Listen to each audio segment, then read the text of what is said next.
Assalamualaikum warahmatullahi wabarakatuh. Selamat pagi, salam sejahtera bagi kita semua. Sebelumnya, perkenalkan nama saya Siti Masufa Alawiyah. Saya dari Prodi Pendidikan Guru Sekolah Dasar, Fakultas Keguruan dan Ilmu Pendidikan Universitas Primagraha.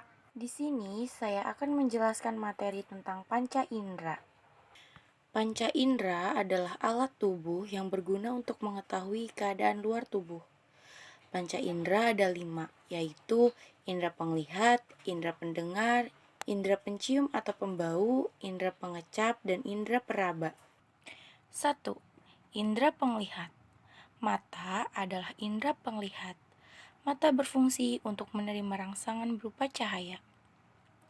A. Bagian-bagian mata yaitu 1. Bagian yang melindungi mata tipis yang berfungsi untuk melindungi mata dari debu atau sentuhan benda. B. Bulu mata berfungsi untuk melindungi mata dari cahaya yang terlalu menyilaukan. C. Alis berfungsi untuk melindungi mata dari aliran keringat dan air hujan. D. Air mata yang dihasilkan oleh kelenjar mata untuk menjaga kelembapan mata dan membersihkan mata dari debu dan bakteri. 2. Dinding bola mata terdiri dari 3 lapis, yaitu A. Sklera. Sklera adalah lapisan terluar keras dan berwarna putih. Fungsi lapisan ini yaitu untuk melindungi mata. Sklera terdiri dari konjungtiva dan kornea. Konjungtiva berfungsi untuk menjaga kelembapan mata. B. Koroid. Koroid merupakan lapisan kedua, mengandung banyak pembuluh darah dan berfungsi untuk memberi atau mensuplai makanan pada mata. Pada lapisan koroid terdapat iris, pupil, dan lensa mata. C. Retina. Ketiga, adapun bagian-bagian mata yang berfungsi dengan fungsi penglihatan, yaitu A. Kornea atau selaput bening. Kornea berfungsi menerima rangsangan cahaya dan meneruskannya ke bagian yang lebih dalam. Karena fungsinya itu, maka kornea memiliki beberapa sifat, yaitu tidak berwarna atau bening dan tidak mempunyai pembuluh darah. B. Iris atau selaput pelangi. Iris merupakan suatu jaringan yang kaya dengan pembuluh darah. Warna iris memberikan warna pada mata. Iris berfungsi mengatur banyak sedikitnya cahaya yang masuk ke mata sehingga sesuai dengan kebutuhan. C. Pupil atau anak mata. Pupil atau anak mata berfungsi sebagai jalan pengatur keluar masuknya cahaya ke dalam mata. Pupil adalah celah atau lubang bundar yang ada di tengah-tengah iris. D. Lensa mata. Fungsi lensa mata adalah memfokuskan dan meneruskan cahaya yang masuk ke mata agar tepat jatuh di retina. Lensa mata mempunyai kemampuan untuk mencembung dan memipih untuk memfokuskan jatuhnya cahaya yang disebut dengan daya akomodasi. Akomodasi bertujuan agar bayangan yang terjadi jatuh tepat pada bintik kuning. E. Retina. Retina berfungsi membentuk bayangan benda dan kemudian dikirim oleh saraf mata ke otak. Pada retina terdapat reseptor fotoreseptor yang berhubungan dengan bagian badan sel-sel saraf yang serabutnya membentuk urat saraf optik yang memanjang sampai ke otak. F. Saraf mata berfungsi untuk meneruskan rangsang cahaya yang diterima. Rangsang tersebut diteruskan ke susunan saraf pusat yang berada di otak. Dengan demikian, kita dapat melihat suatu benda. B. Cara kerja mata. Mata bekerja saat melihat objek. Tanpa cahaya, mata tidak dapat menjalankan fungsinya. Cahaya memasuki mata melalui pupil. Lensa mata mengarahkan cahaya benda jatuh pada retina. Kemudian, ujung-ujung saraf penerima yang ada di retina menyampaikan bayangan itu ke otak. Setelah diproses di otak, kita dapat melihat benda itu. C. Kelainan dan cara memelihara kesehatan mata. 1. Hipermetropi atau rabun dekat. Penyebabnya yaitu lensa tidak dapat mencembung atau bola terlalu pendek sehingga bayangan benda jatuh di belakang retina. Penyakit ini dapat ditolong dengan lensa cembung atau positif. Yang kedua ada miopi atau rabun jauh. Penyebabnya yaitu lensa mata terlalu cembung atau bola mata terlalu panjang sehingga bayangan benda jatuh di depan retina. Penyakit ini dapat ditolong dengan menggunakan lensa cekung atau negatif. Yang ketiga ada presbiopi atau mata tua. Penyebabnya karena elastisitas berkurang karena usia tua. Penyakit ini dapat ditolong dengan menggunakan lensa rangkap, yaitu 2 macam lensa. Yang keempat ada astigmatisme. Penyebabnya karena permukaan lensa mata tidak sama sehingga fokusnya tidak sama dan bayangan benda yang terbentuk tidak sama. Penyakit ini dapat ditolong dengan menggunakan lensa silindris atau silinder. Yang kelima ada katarak. Penyebabnya karena lensa mata buram tidak elastis akibat pengapuran sehingga daya akomodasi berkurang. Penyakit ini dapat ditolong dengan cara dioperasi. Yang keenam ada glaukoma, penyebabnya karena adanya penambahan tekanan dalam mata. Karena cairan dalam bilik anterior mata belum sempat disalurkan keluar, sehingga tegangan yang ditimbulkan dapat menyebabkan tekanan pada saraf optik dan lama-kelamaan dapat menyebabkan hilangnya daya penglihatan.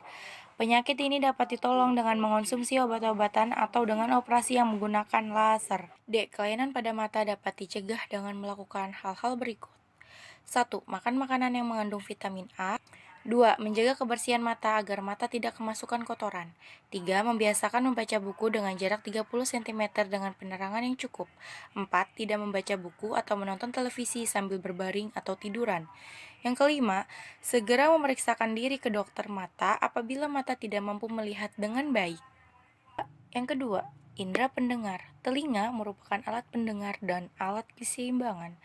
Telinga terdiri dari 3 bagian yaitu telinga luar, telinga tengah, dan rongga telinga dalam. A. Bagian-bagian telinga. 1. Telinga luar. Telinga luar terdiri atas A. Daun telinga, berfungsi untuk menampung atau mengumpulkan gelombang bunyi. B. Liang pendengaran berfungsi untuk menyalurkan gelombang bunyi ke selaput gendang telinga. Di sepanjang dinding liang pendengaran terdapat rambut halus yang berfungsi menghalangi debu dan air agar tidak masuk ke telinga. 2. Telinga bagian tengah. Telinga bagian tengah terdiri dari A. Gendang telinga atau membran timpari, berfungsi untuk menangkap getaran. B. 3 tulang pendengaran yaitu martil, landasan, dan tulang sanggurdi berfungsi untuk memperkuat getaran dan mengalirkannya dari gendang telinga menuju ke rongga telinga dalam. C. Saluran Eustasius berfungsi untuk menjaga keseimbangan tekanan udara antara udara luar dengan udara di dalam telinga tengah. 3. Telinga bagian dalam. A. 3 saluran setengah lingkaran itu kanalis semisirkularis berfungsi sebagai alat untuk mengetahui posisi tubuh dan menjaga keseimbangan. B. Tingkap corong berfungsi menerima dan menyampaikan getaran. C. Rumah siput atau koklea berfungsi menerima, memperbesar, dan menyampaikan getaran suara ke saraf pendengaran. B. Proses mendengar. Getaran bunyi yang kita dengar akan ditangkap oleh daun telinga. Getaran bunyi tersebut kemudian masuk ke dalam lubang telinga. Apabila getaran bunyi mencapai gendang telinga, maka gendang telinga akan bergetar. Getaran gendang telinga mengantarkan tulang-tulang pendengaran. Selanjutnya, tingkap corong dan rumah siput akan bergetar. Demikian juga dengan cairan limfa di dalam rumah siput. Cairan limfa berfungsi merangsang ujung-ujung saraf. Cairan limfa merangsang ujung-ujung saraf. Ujung-ujung saraf menyampaikan rangsangan bunyi tersebut ke otak. Dengan demikian, kita mendengar bunyi. Getaran bunyi yang terlalu keras dapat merobek gendang telinga, sehingga pendengaran dapat terganggu. C. Kelainan dan cara memelihara kesehatan telinga. Kelainan dan penyakit yang menyerang telinga yaitu 1. Tuli atau tidak dapat mendengar dapat dialami sejak lahir dan dapat juga setelah dewasa. Pada umumnya, tuli tidak dapat disembuhkan. Akan tetapi penderita tuli tidak parah dapat ditolong dengan menggunakan alat bantu dengar. Yang kedua, keluarnya cairan berbau busuk dari telinga akibat dari terjadinya radang pada telinga bagian dalam. Yang ketiga ada bisul atau luka dapat terjadi di dalam telinga akibat infeksi. Yang keempat, kerusakan gendang telinga, misalnya gendang telinga pecah. Gendang telinga pecah disebabkan oleh dua hal. Yang pertama, kapasitas suara didengar terlalu kuat, dan yang kedua, terkena suatu benda yang tajam. Yang kelima, otosklerosis, ada kelainan pada tulang sanggurdi yang ditandai dengan gejala tinnitus, dering pada telinga ketika masih kecil. Yang keenam, ada presbikusis adalah kerusakan pada sel saraf telinga yang terjadi pada usia manula. Yang ketujuh, ada rusaknya reseptor pendengaran pada telinga bagian dalam akibat dari mendengarkan suara yang amat keras. D. Kelainan pada telinga dapat dicegah dengan memperhatikan hal-hal berikut. 1. Kebersihan telinga harus dijaga agar lubang telinga tidak tersumbat. Yang kedua, sebaiknya hindari bunyi yang terlalu keras. Yang ketiga, jika telinga sering berdengung, segeralah pergi ke dokter. Yang ketiga, indera pembau. Hidung merupakan indera pembau. Manusia mampu mendeteksi bau dengan menggunakan reseptor yang ada di dalam hidung. Sosok sensori penerima rangsang gas kimia atau kompreseptor terdapat pada lapisan epitelium yang terletak di sebelah dorsal rongga hidung dan terlindungi oleh lendir atau mukus. A. Bagian-bagian hidung. 1. Lubang hidung berfungsi untuk keluar masuknya udara. Yang kedua, rambut hidung berfungsi untuk menyaring udara yang masuk ketika bernapas. Yang ketiga, ada selaput lendir berfungsi sebagai tempat menempelnya kotoran dan sebagai indera pembau. Yang keempat, saraf berfungsi mendeteksi zat kimia yang ada dalam udara pernapasan. Yang kelima, ada saraf pembau berfungsi mengirimkan bau-bauan ke otak. B. Cara kerja hidung. Kita dapat membau suatu zat karena zat yang berupa uap tersebut masuk ke rongga hidung sewaktu kita menarik nafas. Zat tersebut akan dilarutkan pada selaput lendir dan merangsangkan sel-sel reseptor. Kemudian dibawa oleh saraf pembau ke otak sehingga kita dapat mengetahui bau tersebut. C. Gangguan pada hidung. Gangguan pada hidung biasa disebabkan oleh radang atau sakit pilek yang menghasilkan lendir atau ingus sehingga menghalangi bau mencapai ujung saraf pembau. Akibatnya, hidung tidak mampu untuk mencium bau tersebut. Ketidakmampuan hidung untuk mencium bau disebut anosmia. Gangguan lain juga bisa disebabkan oleh adanya kotoran pada hidung dan bulu hidung yang terlalu banyak. D. Merawat kesehatan hidung. Agar hidung dapat berfungsi dengan baik, hidung harus dirawat dengan baik. Setiap hari, hidung harus dibersihkan. Hidung menjadi kotor karena udara yang kita cium mengandung butiran debu. Segeralah ke dokter jika mendengar pilek lebih dari seminggu agar pilek tidak semakin parah. Pilek yang lama dapat merusak indera pembau. Yang keempat, ada indera pengecap atau perasa. Indera pengecap pada manusia adalah lidah. Pada permukaan lidah terdapat tonjolan kecil yang disebut papila, sehingga permukaan lidah terlihat kasar. A. Berdasarkan bentuknya, papila dibedakan menjadi 3 jenis, yaitu 1. Papila filiformis adalah papila yang berbentuk seperti benang halus. Papila ini banyak terdapat pada bagian depan lidah. Yang kedua, papila fungiformis adalah papila yang berbentuk tonjolan seperti kepala jamur. Papila ini terdapat pada bagian depan lidah dan bagian sisi lidah. Yang ketiga, papila sirkumvallata adalah papila yang bentuknya seperti huruf V, terbalik dan terdapat pada pangkal lidah.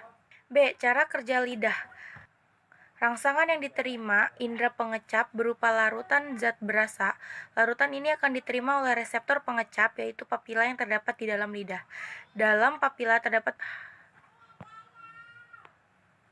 bulu-bulu saraf yang berfungsi menghantarkan impuls ke otak. Lidah yang mampu merasakan rasa pahit, asam, asin, dan manis. C. Penyakit pada lidah. Penyakit yang sering menyerang lidah adalah sariawan. Sariawan mengakibatkan lidah memerah dan tampak luka. Penyakit ini cukup mengganggu karena menimbulkan rasa sakit pada saat kita menggerakkan lidah untuk mengunyah dan berbicara. D. Cara merawat kesehatan lidah antara lain: 1. Menghindari makanan yang terlalu panas atau dingin. 2. Menggunakan sikat gigi yang bersih dan lembut. 3. Rajin konsumsi makanan yang mengandung vitamin C. Yang kelima, indera peraba. Kulit merupakan indera peraba, memiliki ujung saraf sensori sebagai reseptor khusus untuk sentuhan, tekanan, temperatur berupa panas dan dingin, serta rasa sakit. Sebagai reseptor terletak pada lapisan dermis dan ada juga yang terletak pada lapisan epidermis. A. Susunan kulit. Kulit terdiri dari lapisan luar yang disebut epidermis dan lapisan dalam yang disebut dermis. 1. Epidermis. Pada epidermis tidak terdapat pembuluh darah dan sel saraf. Epidermis tersusun atas 4 lapis sel dari bagian dalam ke bagian luar. Pertama adalah stratum germinativum, berfungsi membentuk lapisan di sebelah atasnya. Kedua yaitu di sebelah luar lapisan germinativum terdapat stratum granulosum yang berisi sedikit keratin yang menyebabkan kulit menjadi keras dan kering. Selain itu, sel-sel dari lapisan granulosium umumnya menghasilkan pigmen hitam atau biasa disebut pigmen melanin. Kandungan melanin menentukan derajat warna kulit, kehitaman atau kecoklatan. Lapisan ketiga merupakan lapisan yang transparan disebut stratum lucidium, dan lapisan keempat yaitu lapisan tertular adalah lapisan tanduk yang disebut stratum corneum. Yang kedua, dermis. Penyusun utama dari bagian dermis adalah jaringan penyongkong yang terdiri dari serat yang berwarna putih dan serat yang berwarna kuning. Serat kuning bersifat elastis atau lentur sehingga kulit dapat mengembang. Di sebelah dalam dermis terdapat timbunan lemak yang berfungsi sebagai bantalan untuk melindungi bagian dalam tubuh dari kerusakan mekanik. B. Fungsi kulit. Kulit berfungsi sebagai alat pelindung bagian dalam, misalnya otot-otot dan tulang. Sebagai alat peraba dengan dilengkapi bermacam reseptor yang peka terhadap berbagai rangsangan, sebagai alat ekresi, serta pengatur suhu tubuh. C. Masalah dan perawatan kulit. Kulit adalah bagian tubuh terluar, jadi kulit paling mudah berhubungan langsung dengan lingkungan. Akibatnya, kulit paling cepat kotor dan mudah diserang penyakit. Beberapa penyakit kulit tersebut yaitu 1. Jerawat. Mudah menyerang kulit wajah leher, punggung, dan dada. Jerawat dapat timbul akibat ketidakseimbangan hormon dan kulit yang kotor. 2. Panu disebabkan oleh jamur yang hinggap di kulit. Panu timbul karena penderita tidak menjaga kebersihan. 3. Kadas tampak sebagai bulatan putih bersisik. Kadas rasa gatal yang ditimbulkan oleh jamur.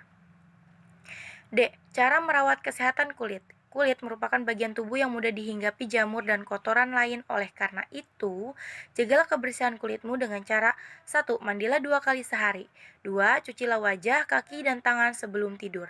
3. Makanlah makanan yang mengandung vitamin E serta sayuran dan buah-buahan. Setiap orang membutuhkan alat indera untuk bisa melihat, mendengar, mengecap, membau, dan meraba. Oleh karena itu, kita harus menjaga kebersihan kelima alat indera kita agar tetap sehat. Semoga materi yang disampaikan kali ini dapat bermanfaat dan menambah ilmu kita tentang panca indera manusia. Kurang lebihnya mohon maaf. Saya akhiri materi kali ini dengan membaca lafadz hamdalah. Alhamdulillah. Wabillahi taufiq walhidayah. Wassalamualaikum warahmatullahi wabarakatuh.